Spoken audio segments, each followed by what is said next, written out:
अन्तवन्त इमे देहा नित्यस्योक्ताः शरीरिणः अनाशिनो प्रमेयस्य तस्माद्युध्यस्व भारत।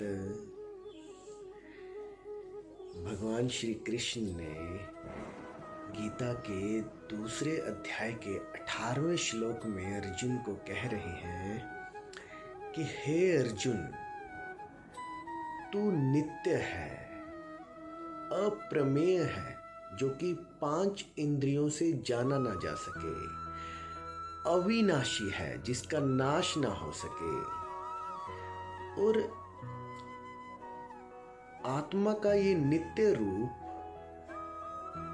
जिस शरीर को धारण करता है वो अनित्य है। अनित्य मैंने जो आता जाता है, और आत्मा के ये सभी शरीर मरते हैं। इसलिए अर्जुन उठो, युद्ध करो। भगवान कृष्ण अर्जुन को सांख्य योग में जगा रहे हैं। पहले उन्होंने आत्मा बोला, फिर उन्होंने बोला कि तू तत्व है, फिर उन्होंने बोला कि तू नाश रहित है। अब इसमें भगवान बोल रहे हैं कि तू नित्य है, नित्य नूतन है, कि जो सदैव है, शाश्वत है, अप्रमेय है, इन 5 इंद्रियों के माध्यम से जाना नहीं जा सकता।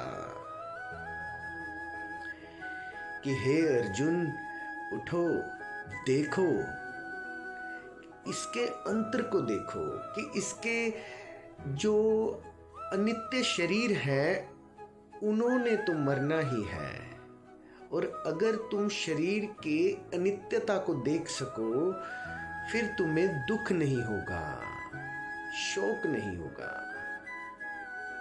और युद्ध करो, हे भरत पुत्र, युद्ध करो।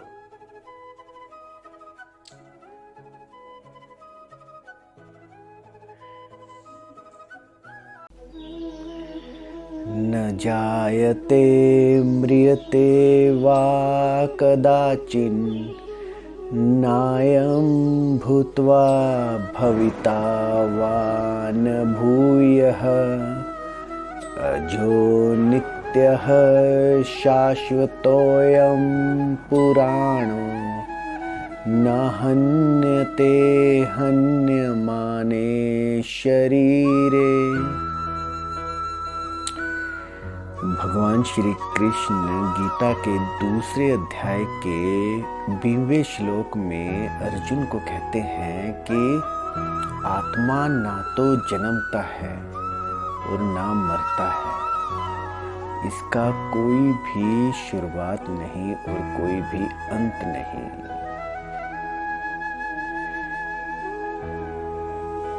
आत्मा सनातन है, शाश्वत है, नित्य है, पुरातन है, अविनाशी है, अप्रमेय है, जो कि 5 इंद्रियों से छुई, जानी, महसूस न की जाए।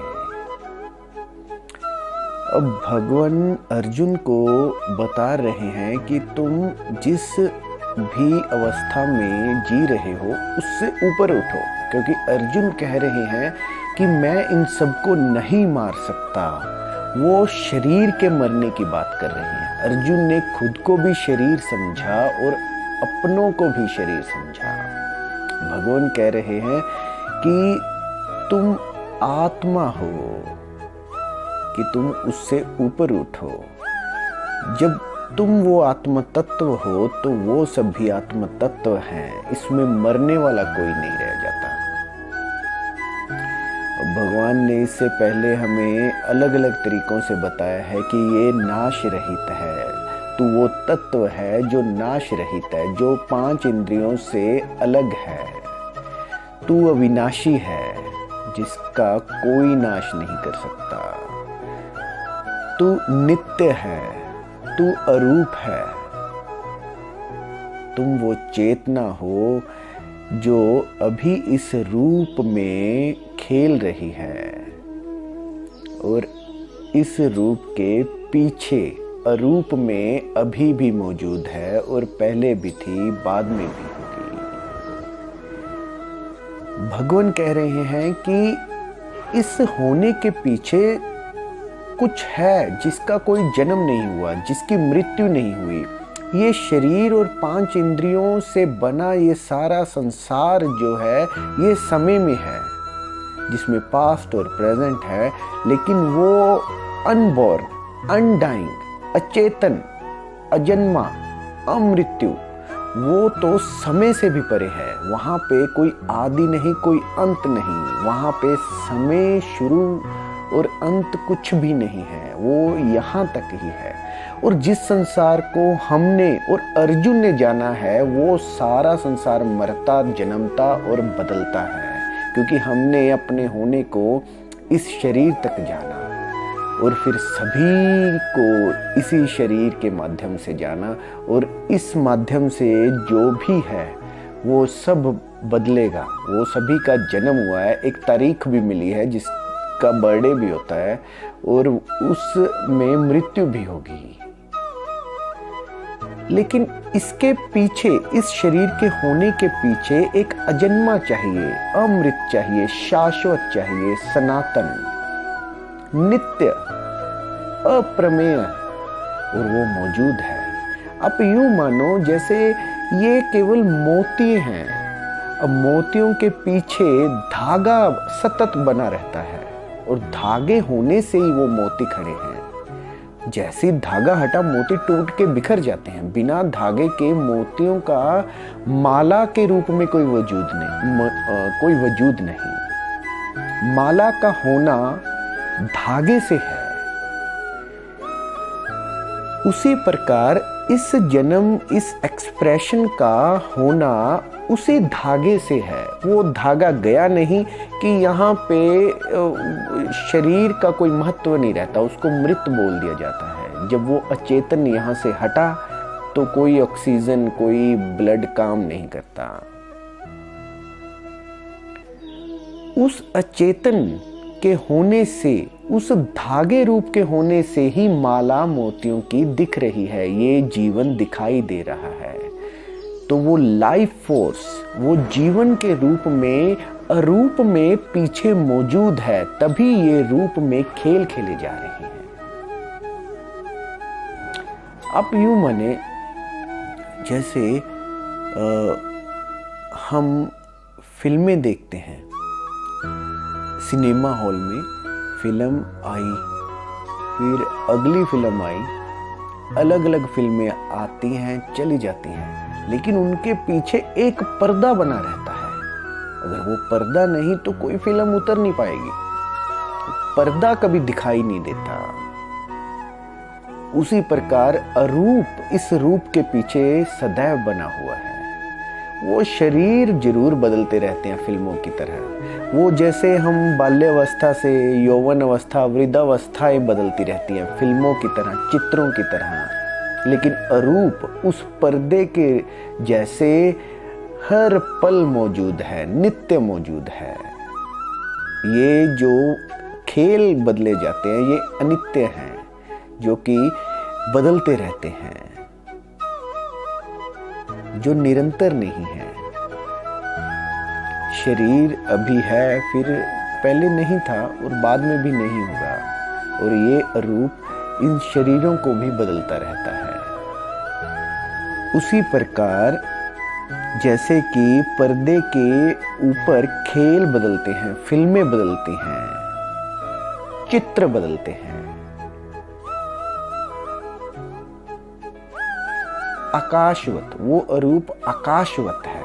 आकाश में चाहे कितने भी खेल हों, चाहे बारिशों के, चाहे तूफान आए, बिजली आए या कुछ भूचाल आए, उस आकाश के नीचे कितने भी बादल आए या जाएं, सफेद और काले कितने भी गरजे, वो आकाश बना रहता है। समुद्र वैसे ही बना रहता है। लहरें कैसे भी आए और जाएं, वो आती और जाती है। उसी प्रकार इसमें कुछ अजन्मा है, अरूप है। हे अर्जुन, तुम अपने भीतर उस अजन्मे, अरूप, अमृत्य, अनबॉर्न, अनडाइंग, शाश्वत, सनातन, अप्रमेय को जानो, उस नित्य को जानो। और अगर एक बार भीतर वो नित्य देख लिया तो सबके भीतर वही दिख सकता है।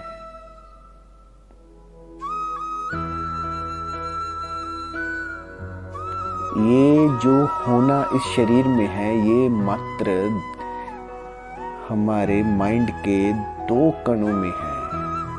वो डिलीट किए नहीं कि ये वाला होना भागा नहीं। हाँ, बस तुम जान जाओ कि अपने को इस होने से कैसे हटाना है। फिर अरूप का होना तो अपने आप ही है।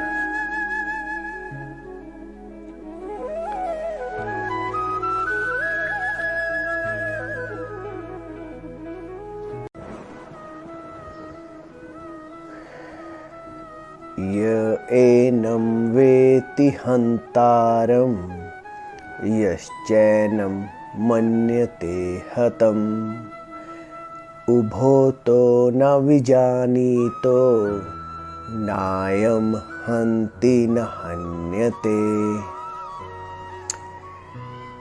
इस जीवात्मा को जो मारने वाला समझता है और जो इस जीवात्मा को मरने वाला समझता है, वह दोनों ही नहीं जानते, वह दोनों ही अज्ञानी है।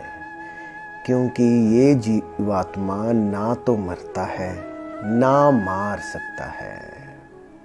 भगवान श्री कृष्ण गीता के 2 अध्याय के 19वें श्लोक में अर्जुन को बोल रहे हैं। अब सांख्य योग के पिछले श्लोकों से वो अर्जुन को उस जीवात्मा के बारे में बता रहे हैं जो अविनाशी है, जिसका नाश नहीं हो सकता, जो कि एक तत्व है और जो शाश्वत है। ये जीवात्मा अरूप है, अचेतन है, निराकार है, अदृश्य है, दिखाई नहीं दे रही। ये शुरू में भी थी और अंत में भी होगी।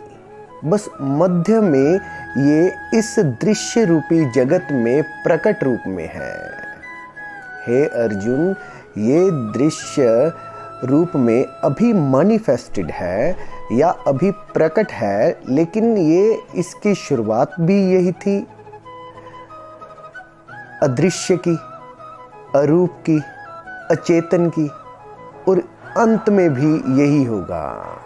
ये अचेतन, अरूप, निराकार और शाश्वत। वो अर्जुन को कह रहे हैं कि ना तो तू इनको मार सकता है, ना ये तुझे मार सकता है। चाहे वहां किसी शरीर की मृत्यु हो जाए या यहाँ पे हो जाए, दोनों एक ही बात है, कोई भी नहीं मर सकता। तो भगवान श्री कृष्ण ये नहीं कह रहे कि तू इनको मार, इनको तू मार नहीं सकता लेकिन अपने को बचा। वो ये कह रहे हैं ना तो जीवात्मा मार सकती है ना मर सकती है, कि तू इनको चाह के भी मार भी नहीं सकता और मर भी नहीं सकता।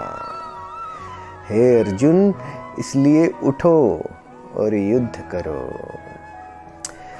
भगवान इस सांख्य योग में हम पिछले कई सूत्रों से ले रहे हैं, जो अदृश्य जगत के हैं, जो अचेतन, जो शाश्वत अव्यक्त आत्म रूप है, उसको अलग अलग तरीके से अर्जुन को बतला रहे हैं।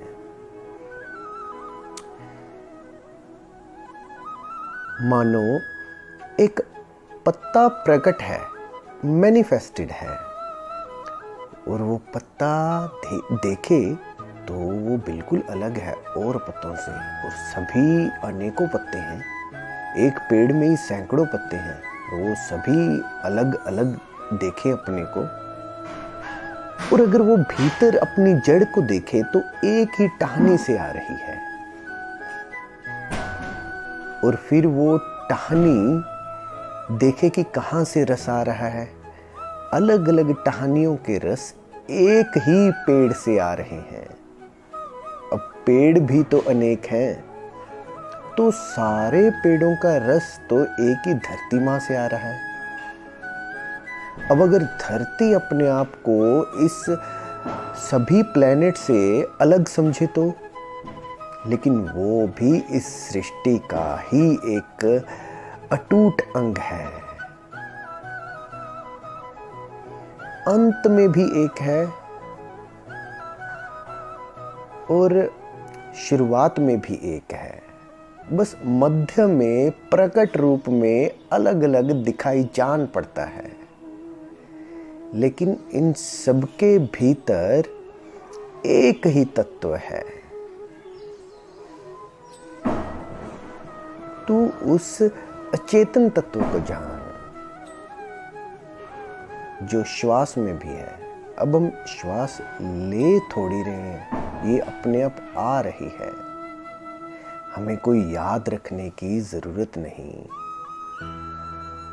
और अगर अचेतन यहां से हट जाए तो मृत शरीर में कितनी भी ऑक्सीजन लगा लो तब भी वो इससे जीवन नहीं लेगा, चेतना नहीं ले सकता। और फिर ये अचेतन सभी जगह मौजूद है कि ये रोटी से खून बना लेता है।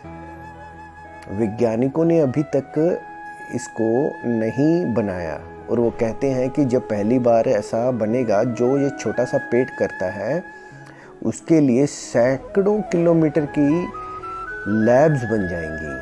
इतना छोटा सा पेट, इसमें इतना कुछ हो जाता है। ये अचेतन का कमाल है। अचेतन सभी जगह मौजूद है, जो मरता नहीं है और ना ही मार सकता है। इसलिए हे अर्जुन, जो भी आत्मा को मारने वाला जानते हैं और जो भी जानते हैं कि आत्मा मर सकता है, वो दोनों ज्ञानी हैं।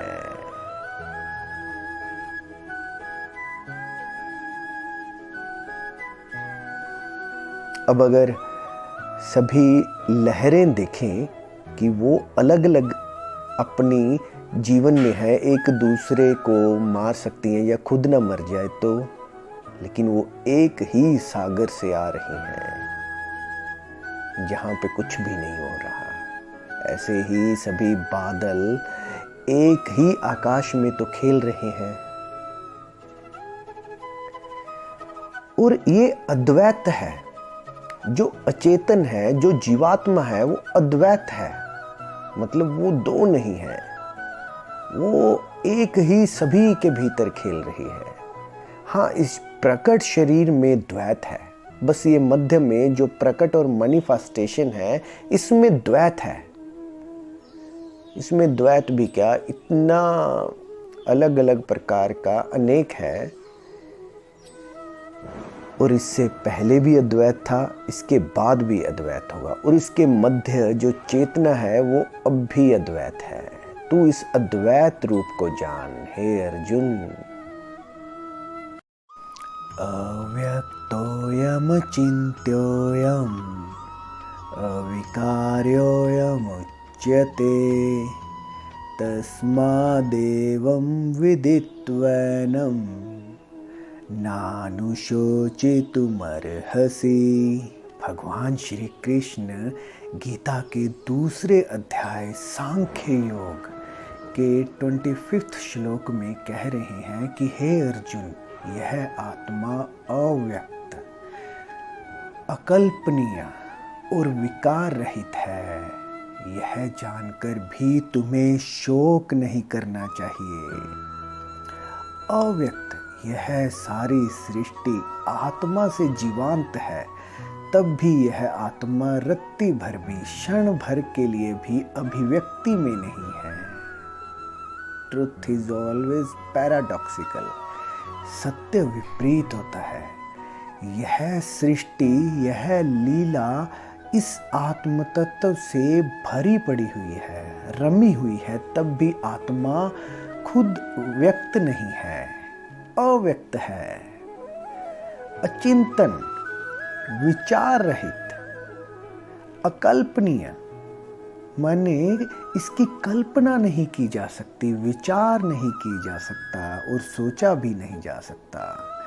हम सोचते, विचार करते, कल्पना करते उसी के बारे में हैं जो हमने इस लीला में, इस शरीर के माध्यम में, इस शरीर से ही जाना है।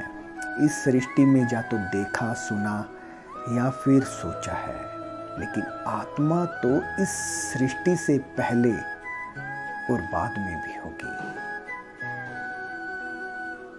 विचार उसी के बारे में किया जा सकता है जो हमारी भाषा में फिट बैठे, हमारी हाथों से छुई जा सके या आंखों से देखी जा सके या फिर हमारे इंटेलेक्ट या फिर माइंड से सोची जा सके। लेकिन आत्मा तो जल से भिगोई, पानी से सुखाई, शस्त्र से काटी और हाथ से स्पर्श भी नहीं की जा सकती।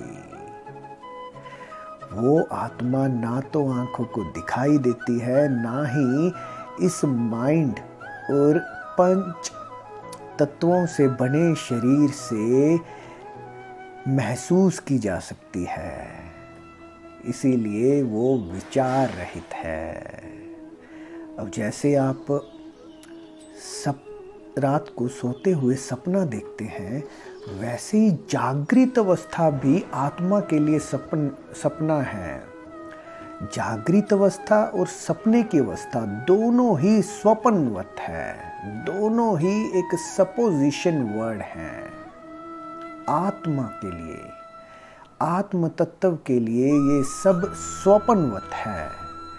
सोई हुई अवस्था रात को भी और जागी हुई अवस्था भी, क्योंकि दोनों में आत्मा के अभिव्यक्ति तो है नहीं। और फिर कहते हैं भगवान की विकार रहित है।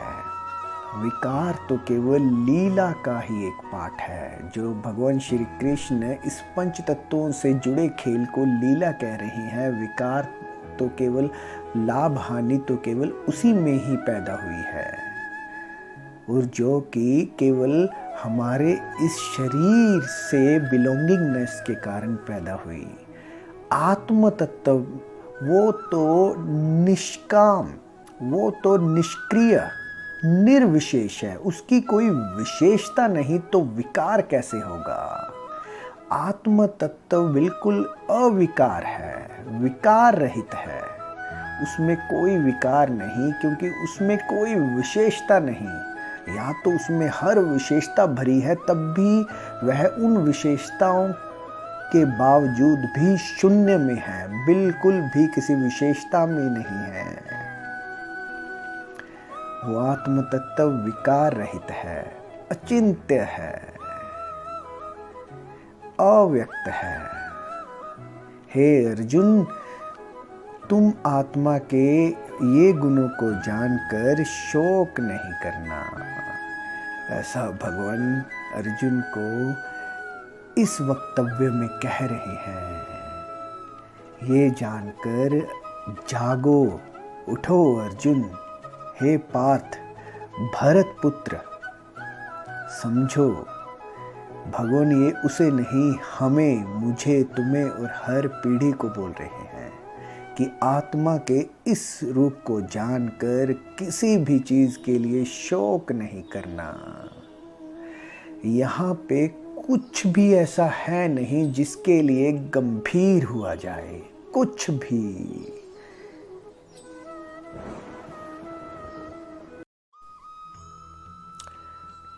श्रीमद् भगवत गीता, कृष्ण अर्जुन संवाद, पहला अध्याय, अर्जुन विषाद योग। जीवन में अगर आप अपनी परिस्थितियों से बाहर आकर खड़े हो जाएं, और उसको बाहर से देख सकें, तब आप अर्जुन की स्थिति में आ गए। अगर आप अपनी सिचुएशन या अपनी ही दृष्टि से किसी भी चीज़ को देखते हो तो वो पूर्ण सत्य नहीं है। पूर्ण सत्य जानने के लिए आपको परिस्थिति से बाहर आकर खड़े होना पड़ेगा।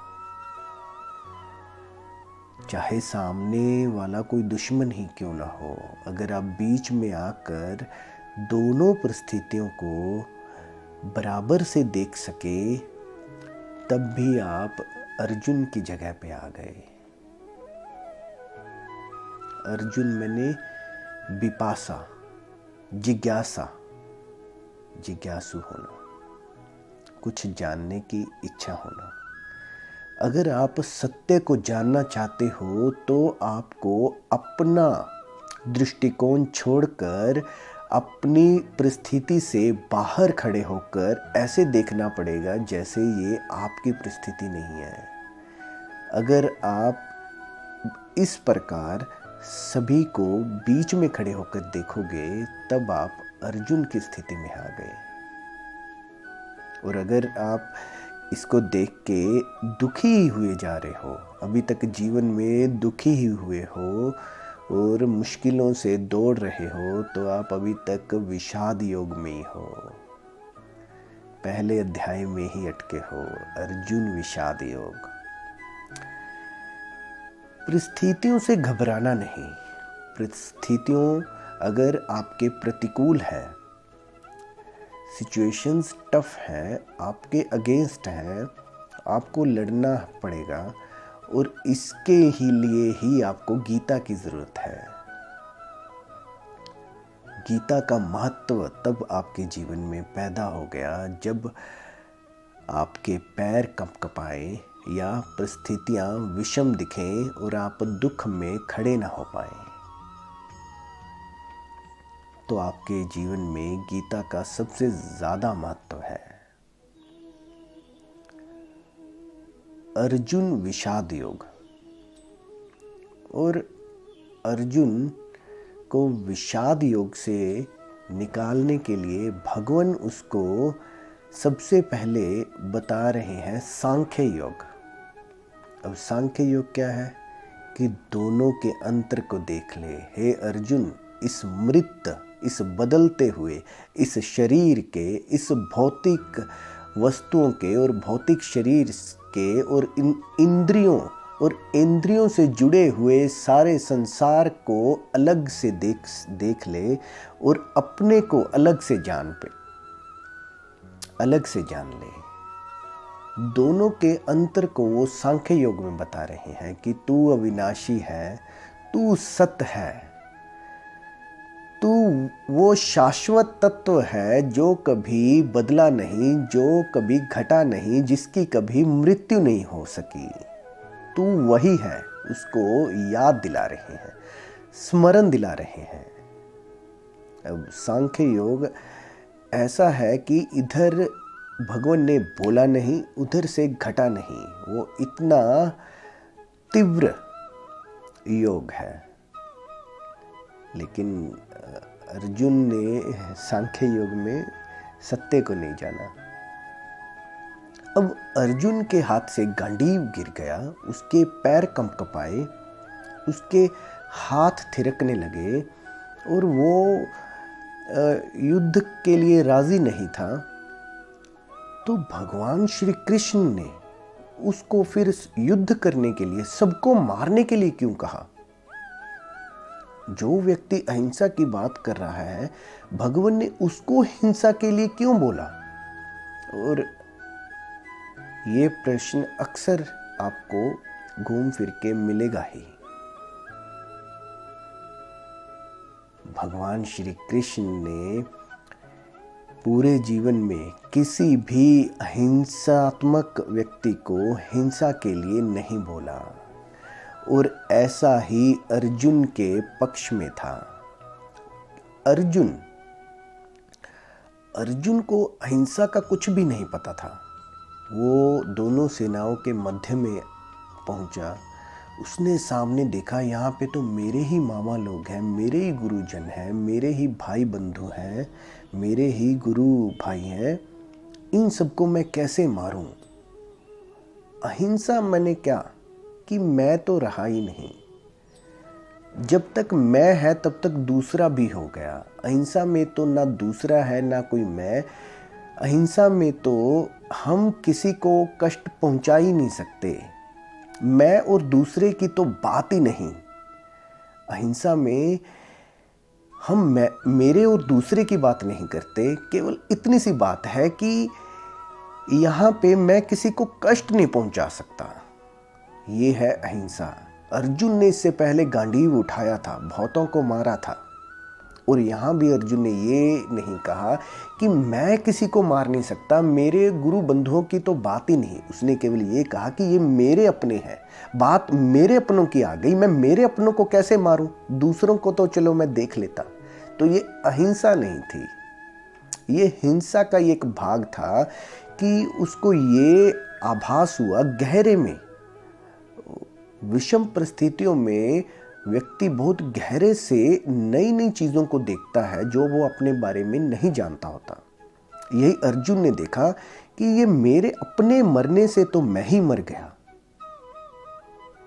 और भगवान कृष्ण को बोला, ये राजपाट छोड़ो, चाहे स्वर्ग ही मिल जाए, जब मेरे अपने ही नहीं रहेंगे तो मैं राज किसके लिए करूँगा? तो मुझे ये सारी चीज़ों और सुख सुविधाओं की ज़रूरत ही नहीं है।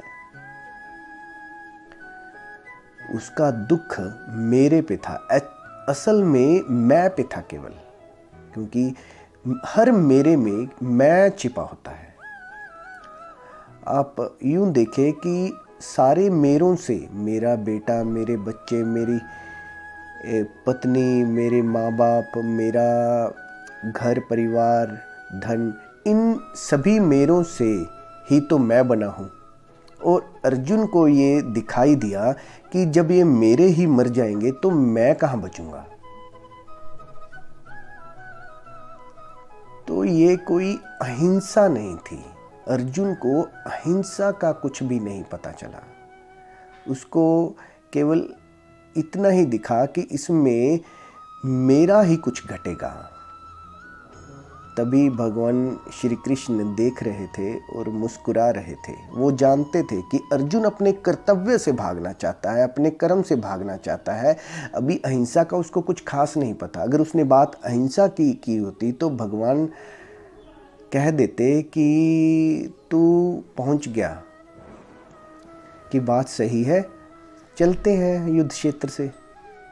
भगवान ने देखा कि अर्जुन अंदर से पूरा हिंसक है। इसने कभी भी हिंसा से मुंह नहीं मोड़ा, युद्ध से मुंह नहीं मोड़ा और आगे भी नहीं मोड़ेगा। यहाँ पे केवल ये अपनों को देख के घबरा गया और अपने कर्तव्य से भागने की इच्छा रख रहा है।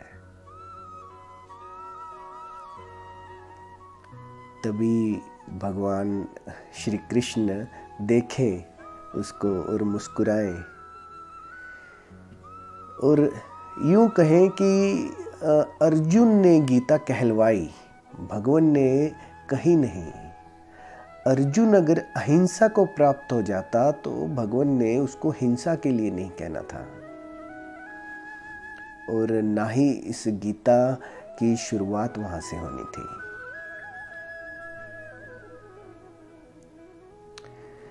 जब तक मैं है और जब तक दूसरा है, तब तक अहिंसा का कोई आसपास ख्याल ही नहीं आ सकता। अहिंसा में कोई दूसरा है ही नहीं। अहिंसा में मैं भी हटा और दूसरा भी हटा। अहिंसा में आप केवल कष्ट नहीं दे सकते। वो कोई भी हुआ, अपना हुआ या पराया हुआ, वो बात ही नहीं है। बस आप कष्ट नहीं दे सकते किसी को भी। ये हुई अहिंसा। और जिसका अर्जुन को कुछ नहीं पता था, वो केवल भागना चाहता था। अब इसको यूं देखें, जब अगर बच्चे की मृत्यु हो जाए तो माँ भी साथ में मर जाती है, क्योंकि इससे पहले तो वो स्त्री थी। बच्चे के जन्म के साथ ही माँ होने का जन्म हुआ, और ऐसे ही अगर एक पात्र चला जाता है तो उसके साथ की पात्रता की मृत्यु तभी हो जाती है। बच्चा गया तो मां होना भी मर गया। इसी प्रकार जिन जिन की भी मृत्यु होती है उसमें हमारी ही मृत्यु होती है, क्योंकि हमने अभी तक अपने आप को अपनों से, अपनी चीज़ों से, मैं को मेरे से ही जाना है। अभी तक अपने परम स्वरूप को, अपने होने को, अपने शाश्वत तत्व को हमने देखा नहीं है। और ये भगवान जानते हैं कि अर्जुन ने अभी अपने स्वरूप के दर्शन किए नहीं, वो शाश्वत को अभी जानता नहीं। हालांकि हम सभी वहीं पे हैं जहाँ पे होना है, लेकिन भूले हुए हैं। और ये भगवान जानते हैं कि अर्जुन को अभी अपने होने का कोई भी आभास नहीं। वो बातें कर रहा है धर्म शास्त्रों से उठा के बचने की। उसने भी अपने आप को जाना नहीं, उस परम तत्व को भी उसने जाना नहीं, लेकिन भागने के लिए उनका सहारा ले रहा है। इसीलिए शुरुआत हुई गीता की सांख्य योग 2 अध्याय से।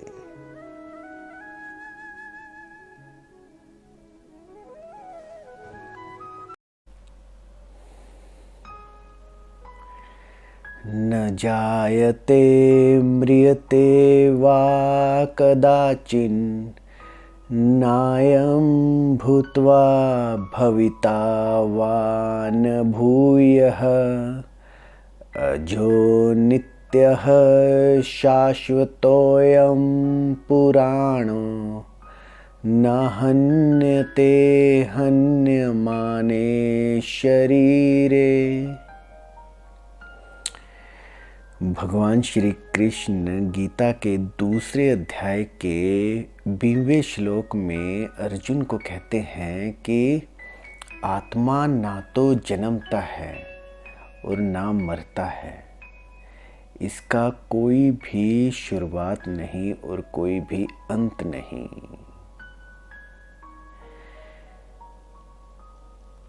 आत्मा सनातन है, शाश्वत है, नित्य है, पुरातन है, अविनाशी है, अप्रमेय है, जो कि 5 इंद्रियों से छुई, जानी, महसूस न की जाए।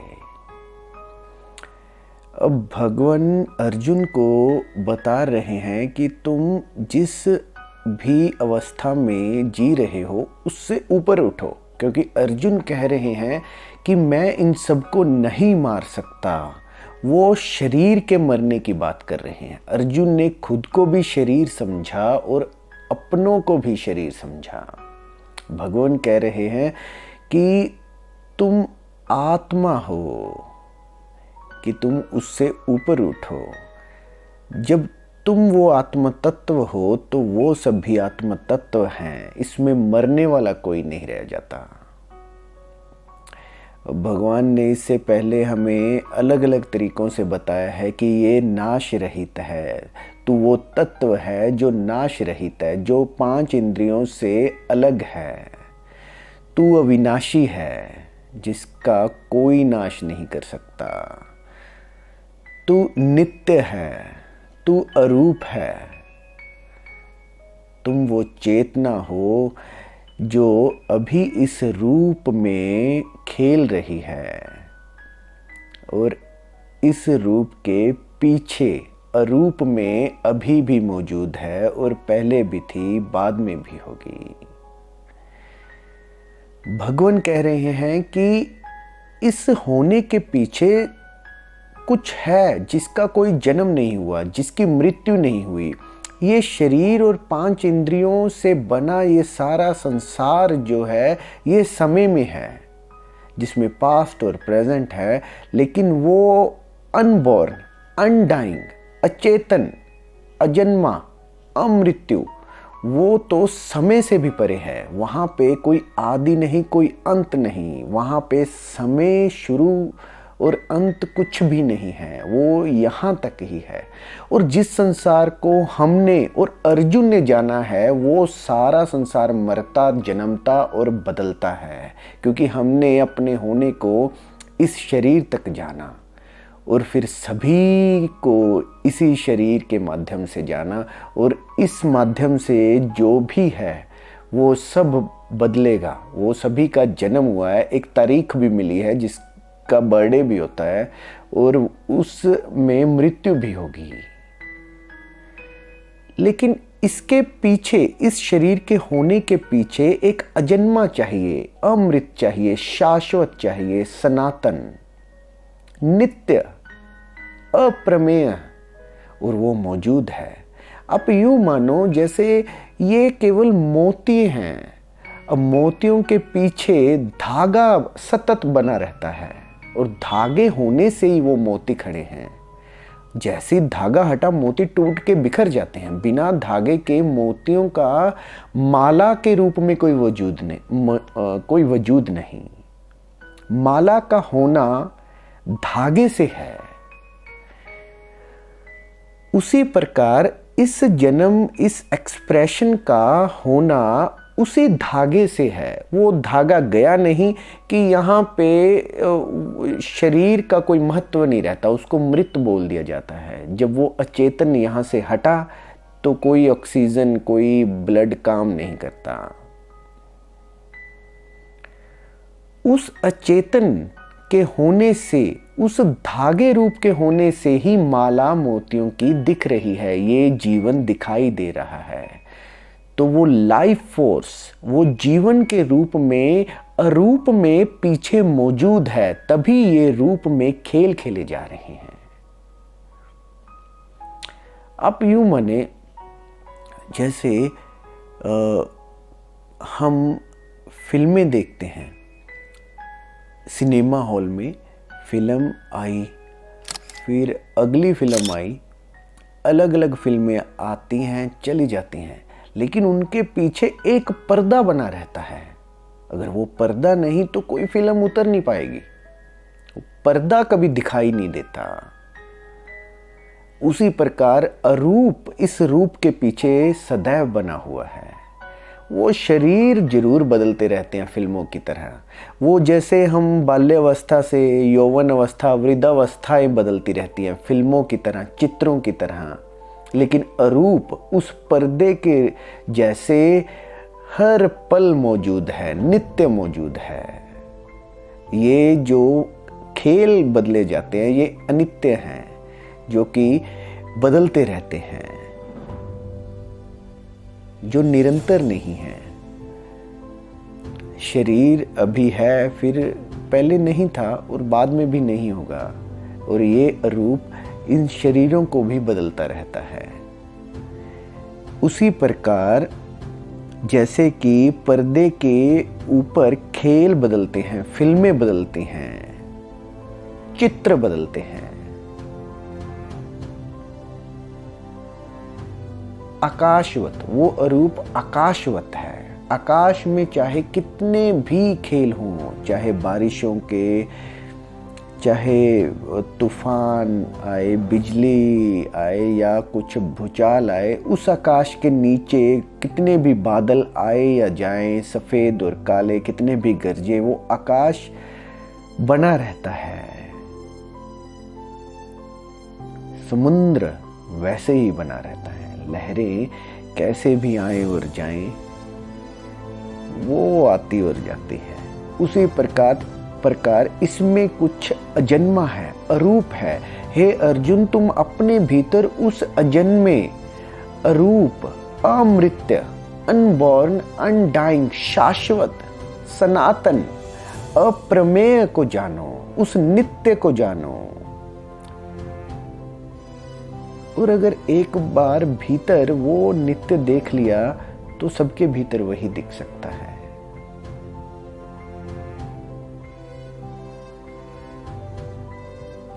ये जो होना इस शरीर में है, ये मात्र हमारे माइंड के 2 कणों में है। वो डिलीट किए नहीं कि ये वाला होना भागा नहीं।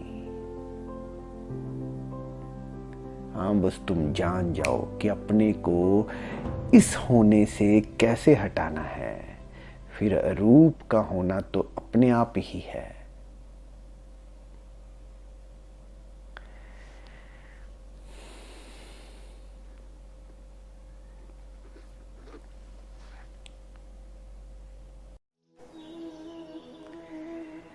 वेदा विनाशिनं नित्यं य एन मजमव्ययं कथं स पुरुषः पार्थ कं घातयति हन्तिकम्।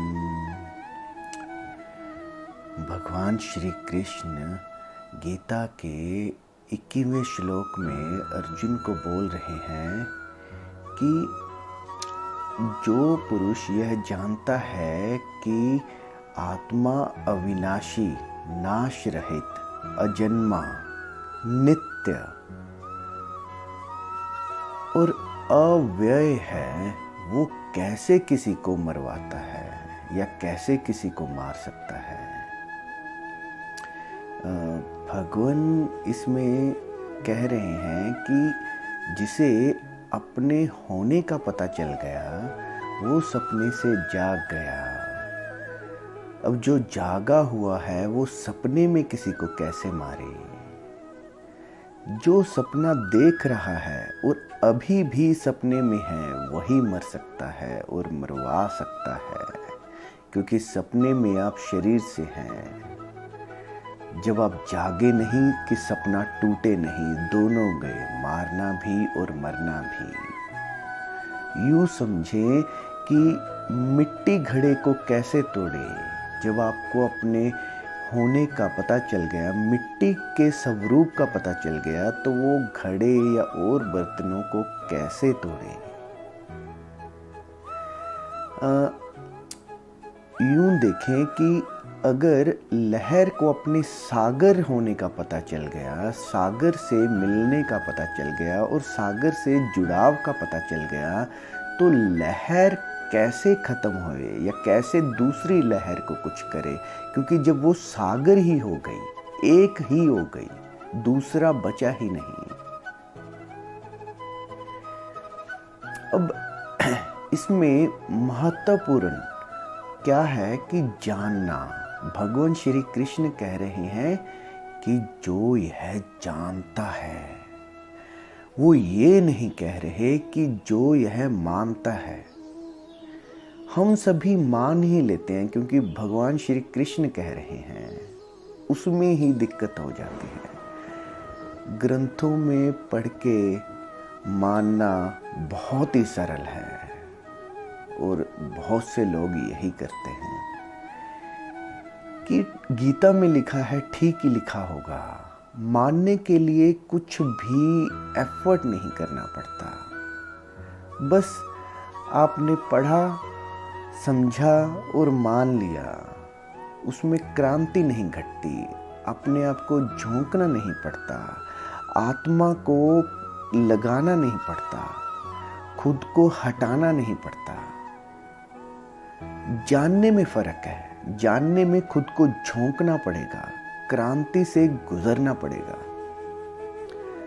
जानने के लिए मैं को खत्म करना पड़ेगा, उस अरूप को जानना पड़ेगा। जानने के लिए खुद को झोंक के खुदा होना पड़ेगा। जानने से श्रद्धा आती है और मानने से विश्वास पैदा होता है। दोनों में बहुत फर्क है। जैसे आपने तैरने के संबंध में पढ़ लिया, सुन लिया और पढ़कर मान भी लिया, लेकिन तब भी तैरना मुमकिन नहीं हो पाएगा जब तक आप उसे अपने अनुभव से नहीं जान लेते। गहरे समुंदर में या नदी में छलांग लगा के आप खुद सीख कर उसको अनुभव नहीं करते, तब तक आपको तैरने का नहीं पता। वैसे ही जो आत्मा के अविनाशी रूप को, नाश रहित अजन्मे रूप को और अव्यय नित्य रूप को जानता है, वो कैसे किसी को मारे या कैसे किसी को मरवाए। जो यह जानता है, भगवान श्री कृष्ण गीता के आने वाले श्लोकों में बहुत बार ये कहेंगे कि जो यह जानता है, इसलिए बात महत्वपूर्ण है। जानने और मानने का फर्क ख्याल में ले लें।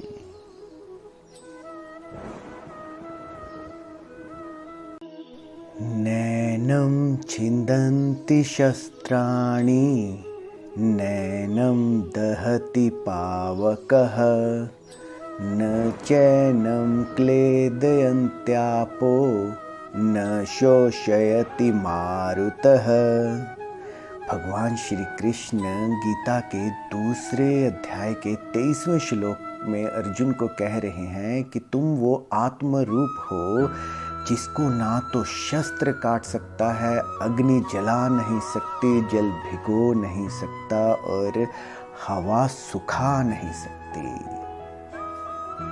इस शरीर को नहीं, पंच तत्वों से बने इस शरीर को या जिसको हमने अपना होना जाना है, उसको नहीं।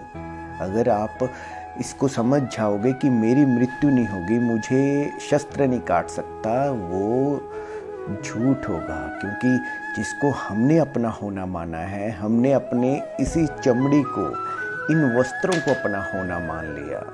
इसको शस्त्र भी काट सकते हैं, अग्नि जला सकती है, जल भिगो सकता है और हवा सुखा सकती है।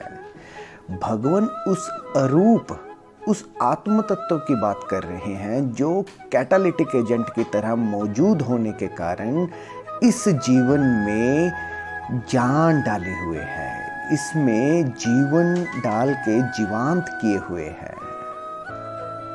इसको ऐसे जानो, हमने पहले भी बहुत से उदाहरण लिए हैं। जैसे आप घड़ों को तोड़ सकते हैं, लेकिन उसके भीतर की खाली स्पेस को कैसे तोड़ोगे।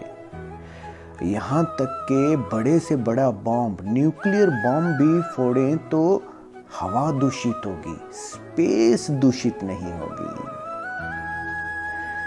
जैसे आकाश में बादल हैं, घने बादल हैं, काले बादल हैं जो आते हैं, जाते हैं, बदल जाते हैं, ठहरते नहीं, लेकिन आकाश वैसे ही का वैसा है। बादल घटते बढ़ते हैं, आकाश को कोई छू भी नहीं सकता। आकाश ही सबसे करीब है आपके होने में।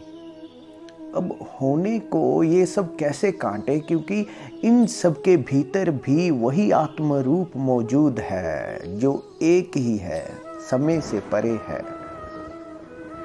आपका होना तो बस उस आत्म रूप और इस शरीर के मध्य में एक ब्रिज की तरह है। ब्रिज टूटा नहीं कि आप का होना खत्म हुआ नहीं और उस आत्म तत्व का सभी जगह मौजूद होना घटा नहीं, इतना ही है।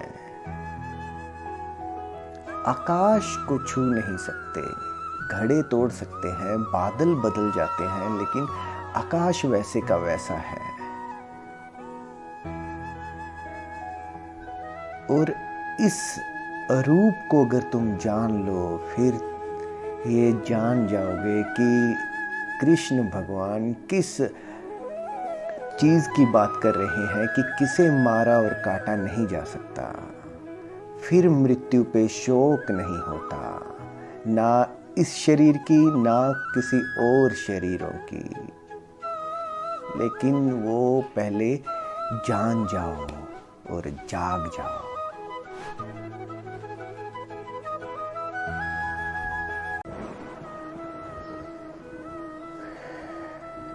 य एनं वेत्ति हन्तारं यश्चैनं मन्यते हतम् उभो तो न विजानीतो नायम हन्ति न हन्यते। इस जीवात्मा को जो मारने वाला समझता है और जो इस जीवात्मा को मरने वाला समझता है, वह दोनों ही नहीं जानते, वह दोनों ही अज्ञानी हैं। क्योंकि ये जीवात्मा ना तो मरता है ना मार सकता है। भगवान श्री कृष्ण गीता के दूसरे अध्याय के 19वें श्लोक में अर्जुन को बोल रहे हैं। अब सांख्य योग के पिछले श्लोकों से वो अर्जुन को उस जीवात्मा के बारे में बता रहे हैं जो अविनाशी है, जिसका नाश नहीं हो सकता, जो कि एक तत्व है और जो शाश्वत है।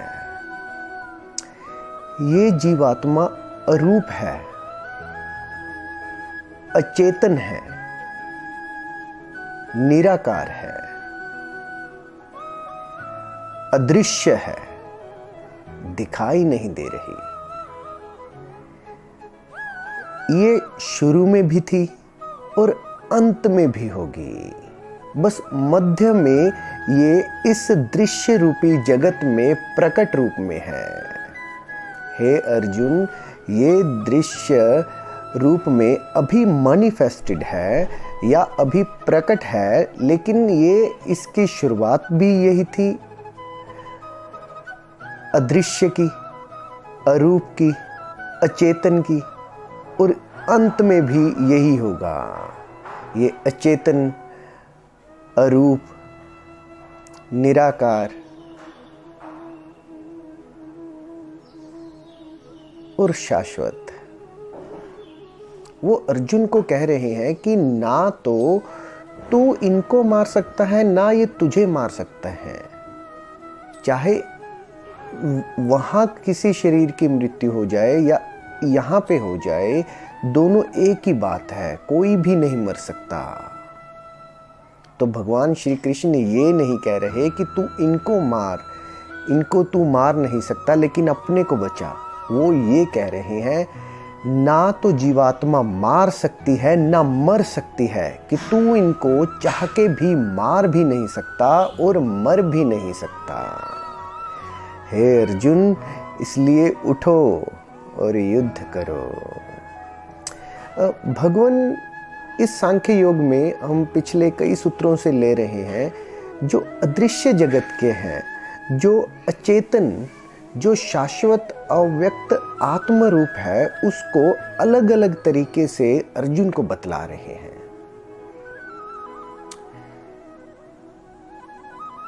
मानो एक पत्ता प्रकट है, मैनिफेस्टेड है, और वो पत्ता देखे तो वो बिल्कुल अलग है और पत्तों से, और सभी अनेकों पत्ते हैं। एक पेड़ में ही सैकड़ों पत्ते हैं, वो सभी अलग अलग देखे अपने को।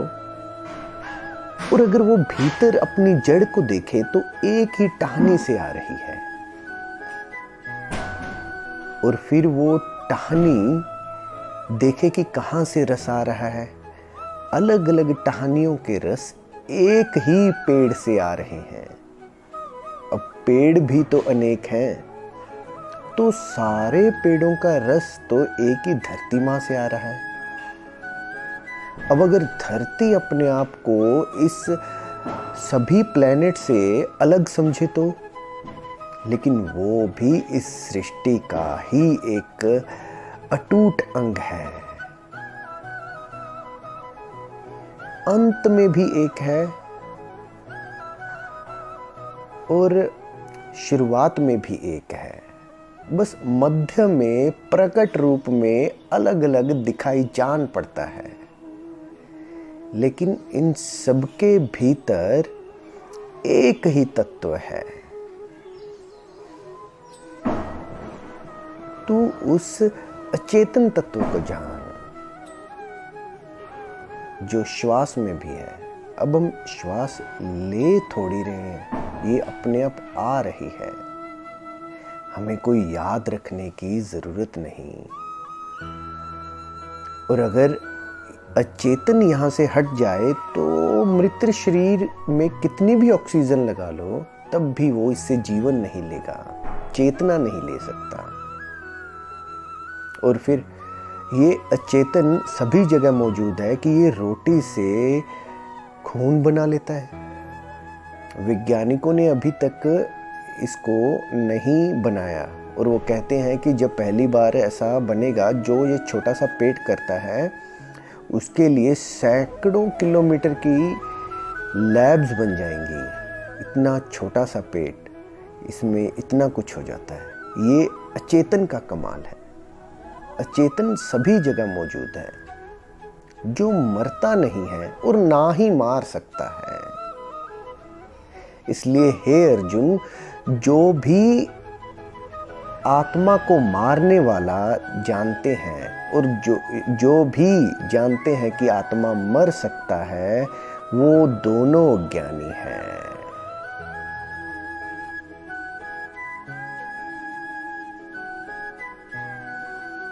अब अगर सभी लहरें देखें कि वो अलग अलग अपनी जीवन में है, एक दूसरे को मार सकती हैं या खुद ना मर जाए तो, लेकिन वो एक ही सागर से आ रही हैं जहाँ पे कुछ भी नहीं हो रहा। ऐसे ही सभी बादल एक ही आकाश में तो खेल रहे हैं। और ये अद्वैत है। जो अचेतन है, जो जीवात्मा है, वो अद्वैत है। मतलब वो दो नहीं है, वो एक ही सभी के भीतर खेल रही है। हाँ, इस प्रकट शरीर में द्वैत है, बस ये मध्य में जो प्रकट और मैनिफेस्टेशन है, इसमें द्वैत है। इसमें द्वैत भी क्या, इतना अलग अलग प्रकार का अनेक है। और इससे पहले भी अद्वैत था, इसके बाद भी अद्वैत होगा। और इसके मध्य जो चेतना है वो अब भी अद्वैत है। तू इस अद्वैत रूप को जान हे अर्जुन। नासतो विद्यते भावो ना भावो विद्यते सतः उभयोरपि दृष्टोऽन्तः त्वनयोस्तत्त्वदर्शिभिः। भगवान श्री कृष्ण गीता के दूसरे अध्याय के 16वें श्लोक में अर्जुन को कह रहे हैं कि तू सत्य और असत्य के फर्क को जान। असत्य जो निरंतर बदल रहा है, उसका कोई अस्तित्व नहीं है, और सत्य जो शाश्वत है, उसका कहीं पे भी कोई अभाव नहीं है।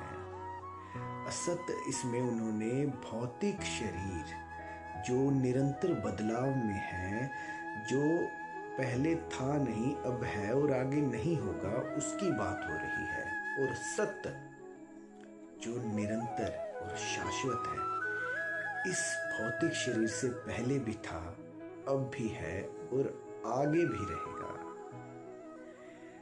जैसे बादल असत हैं, जो आ रहे हैं और जा रहे हैं, बरस रहे हैं फिर गायब हो रहे हैं, लेकिन आकाश सत है, निरंतर है। लहरें असत हैं, लहरें उठ रही हैं और फिर सागर में समा रही हैं, लेकिन सागर सत्य है। सागर लहरों से पहले भी है, लहरें उठने के समय भी है और लहरों के बैठने के बाद भी है। तुम सत्य को जानो, इन दोनों के फर्क को देखो। तुम्हारा शरीर और भौतिक रूप से होना असत है, तो फिर किसी भी असत्य के मरने पे शोक काहे का। और भगवान कह रहे हैं कि जो तत्व ज्ञानी सत्य और असत्य दोनों तत्वों के भेद को जानते हैं, वह असत्य की मृत्यु पे शोक नहीं करते। अब श्री कृष्ण ने इसमें होने को, तुम्हारे होने को आत्मा नहीं, एक तत्व मात्र बताया है जो निरंतर है, शाश्वत है, जो सत्य है, और उस तत्व को नाम दिया है सत्य का। सत्य मैंने जो है, कहीं भी घटता नहीं है, जो असत्य के ना होने पे भी होगा। असत्य मैंने तुम्हारा भौतिक शरीर, असत्य वो सब जो निरंतर बदलाव में है, जो कभी ना भी होगा। इसलिए हे अर्जुन, सत्य और असत्य के फर्क को जानो और असत्य की मृत्यु के शोक से बाहर आ जाओ।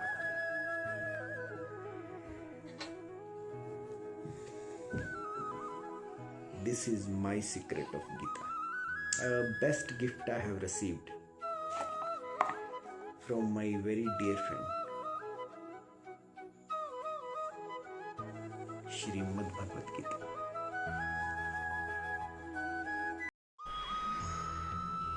वासांसि जीर्णानि यथा विहाय नवानि गृह्णाति नरोपराणि तथा शरीराणि विहाय जीर्णानि अन्यानि संयाति नवानि देहि।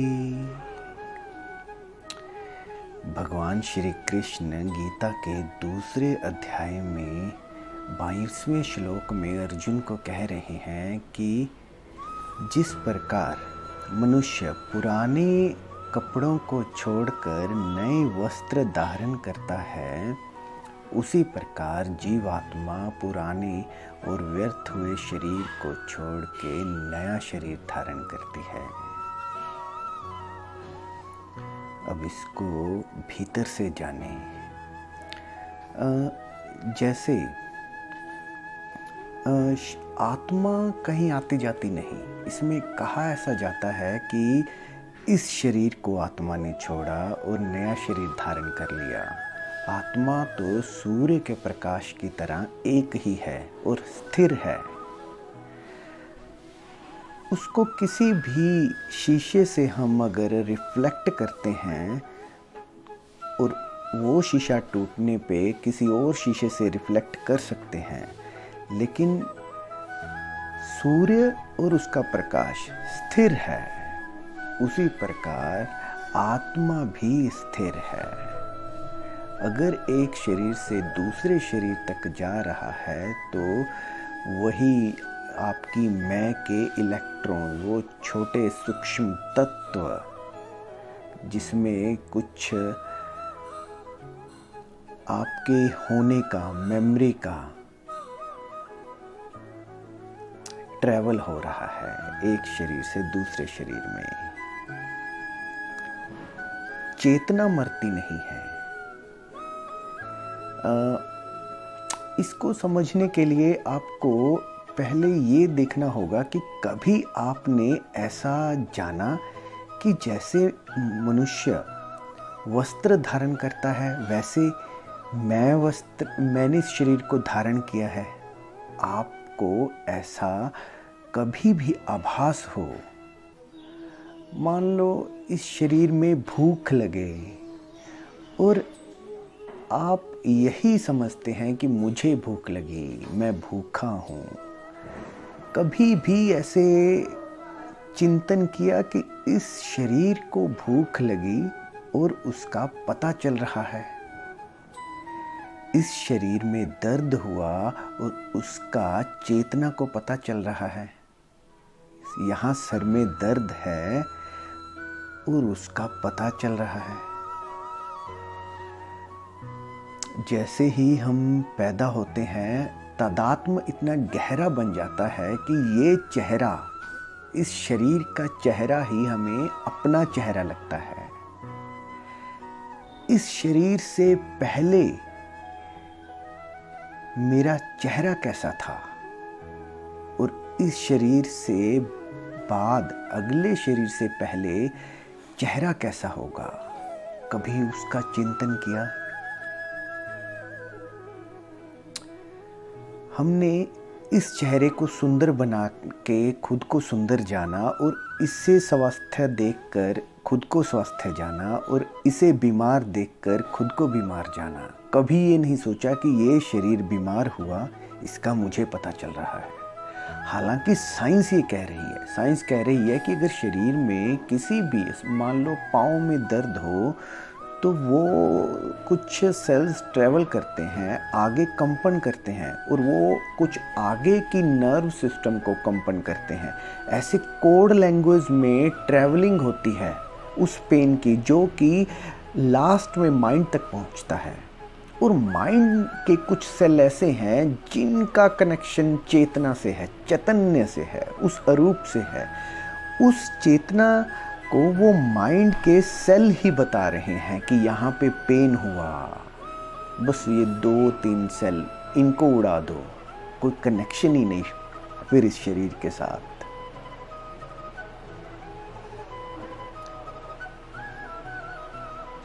यहाँ दर्द हो रहा है इस शरीर में, इसका आपको पता चल रहा है, ऐसा कभी नहीं सोचा। जब आप चल रहे हों तब कभी भी धीरे होके ध्यान से देखें कि ये शरीर चल रहा है, इसके पीछे कुछ तो अचल है जिसको चलने का पता चल रहा है।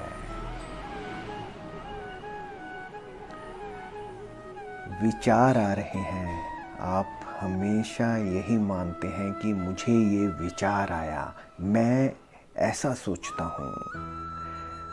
कभी भी ये नहीं सोचा कि ये विचार है और मैंने देखा इस माइंड में विचार आ रहे हैं।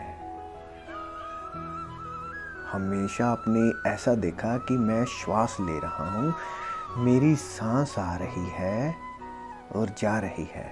कभी भी देखा कि ये सांस आ रही है और जा रही है, इसको मैं देख रहा हूं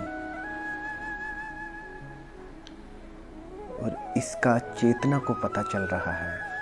कभी अपने विचारों को, सांस को, अपनी भूख को, शरीर के दर्द और सुख को कभी भी दूर से खड़े होकर देखें कि ये कहीं और हो रहा है। फिर ये बात आपको संज्ञान में आएगी कि कृष्ण क्या कह रहे हैं। अभी तो आपने इन वस्त्रों को, इन चमड़ी को अपना होना मान लिया, तो ये बात कैसे समझ में आए। जैसे इन वस्त्रों में आपके शरीर ने जान डाली है, वैसे ही आपकी चेतना ने, आपके होने ने इस शरीर में जान फूंकी है। और आपके होने से ये शरीर सजीव है। शरीर का अपना कोई जीवन नहीं है। और कभी अगर आप इसको ऐसे जान ले कि दूर कहीं भूख लग रही है, आपको भूख नहीं लग रही, आपको केवल पता चल रहा है कि इस शरीर में कोई दर्द हुआ, वो दर्द मुझे नहीं हुआ, ऐसा पता चल रहा है कि इस शरीर में दर्द हो रहा है। तब आपको ये बात भी कृष्ण की समझ में आएगी कि पुराने वस्त्रों की तरह आत्मा शरीर को भी छोड़ देती है और नए शरीर को धारण करती है। ये तभी जान पाओगे जब दोनों को पृथक करके देख पाओगे। हे पृथा पुत्र, इसको जान लो।